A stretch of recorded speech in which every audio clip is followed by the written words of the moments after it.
Outdoor கிச்சனுக்கு cylinder வாங்கலான்னு வெளியில் வந்திருந்தோம். ஆனால் சிலிண்டர் கேட்டு வச்சுருந்தோம். இப்போதைக்கு ஸ்டாக் இல்லை அப்படின்ட்டாங்க. அதனால் நானும் அவரும் அப்படியே நேராக டவுனுக்கு போய் கொஞ்சம் ஸ்நாக்ஸ் வாங்கலான்னு போயிருந்தோம். எதுக்குங்க இவ்வளோ ஸ்நாக்ஸ்ன்னு நினைப்பீங்க.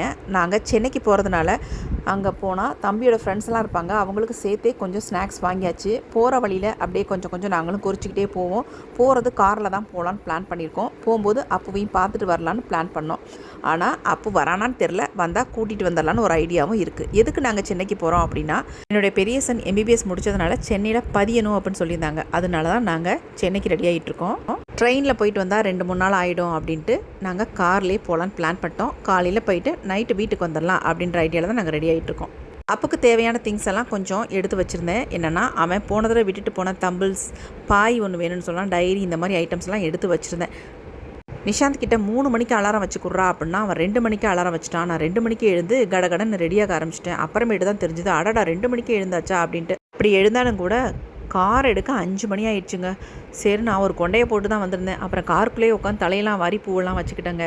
நேராக நாங்கள் திருச்சியை நோக்கி போய்கிட்டு இருந்தோம். காலையில் ஒரு 7 மணி இருக்கும் திருச்சி ரீச் பண்ணோம். அங்கே ஒரு ஹோட்டலில் போய் காலைல டிஃபன் முடிச்சிடலாம் அப்படின்ட்டு நான், அவர், நிஷாந்த் 3 பேரும் நல்லா சாப்பிட்டோம். சாப்பிட்டு ரெஸ்ட் ரூம் போகிறதெல்லாம் போயிட்டு ஃப்ரெஷ் ஆகிட்டு நாங்கள் மறுபடியும் கார் எடுத்தால் கரெக்டாக மதியானம் 1 மணிக்கு நாங்கள் சென்னை ரீச் பண்ணோங்க.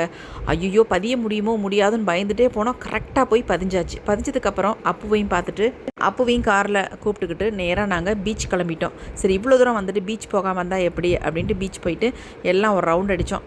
கொஞ்சம் நேரம் ஜாலியாக இருந்துச்சு.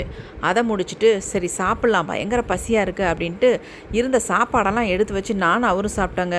இதுங்க ரெண்டும் சுத்தமாக சாப்பிட மாட்டேன், இதெல்லாம் போய் கட்டிட்டு வரலாமா அப்படின்னு ரொம்ப கேலி கிண்டல் பண்ணிக்கிட்டு இருந்தானுங்க.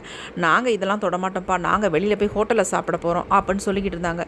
சரி, ஓகே, நீங்கள் சாப்பிட்டுக்கோங்க அப்படின்னு சொல்லிட்டு சாப்பிட வச்சுட்டு கார் எடுத்தால் நைட்டு 11:30 ஆயிடுச்சுங்க. நாங்கள் திருச்சி வரத்துக்கு வந்தால் ஹோட்டலில் புரோட்டா தான் இருந்துச்சு. ஏதோ சூப்பு, நான், புரோட்டா எல்லாம் வாங்கி ஏதோ சாப்பிட்டுட்டு கார் எடுத்தாச்சுங்க. கார் எடுத்தால் நைட்டெல்லாம் தூக்கம் இல்லாதனால செம்ம தூக்கம். அதுவும் சாப்பிட்டதுனால சொல்லவே வேணாம், அப்படி ஒரு தூக்கம் எங்கள் 3 பேத்துக்கும். அப்பு மட்டும் தூங்காமல் ட்ரைவ் பண்ணிட்டு வந்தான். சரி, புள்ள ட்ரைவ் பண்ணிட்டு வரான்னு பார்த்தா வேறு லைனில் போயிட்டாங்க. அதெல்லாம் கரெக்ட் பண்ணி வர்றதுக்கு நைட்டு 1 மணி ஆகி